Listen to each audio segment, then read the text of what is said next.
جو لوگ اپنے پروردگار سے ڈرتے ہیں ان کے بدن کے رونگٹے اسے سن کر کھڑے ہو جاتے ہیں، پھر ان کی کھالیں نرم ہو جاتی ہیں اور دل بھی نرم ہو کر اللہ کی یاد کی طرف متوجہ ہو جاتے ہیں۔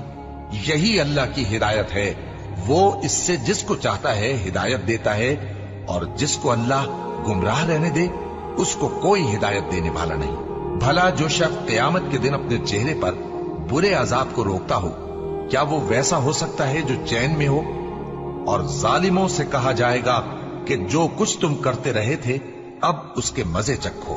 جو لوگ ان سے پہلے تھے انہوں نے بھی تکذیب کی تھی، تو ان پر عذاب ایسی جگہ سے آ گیا کہ ان کو خبر ہی نہ تھی۔ پھر ان کو اللہ نے دنیا کی زندگی میں رسوائی کا مزہ چکھا دیا، اور آخرت کا عذاب تو بہت ہی بڑا ہے۔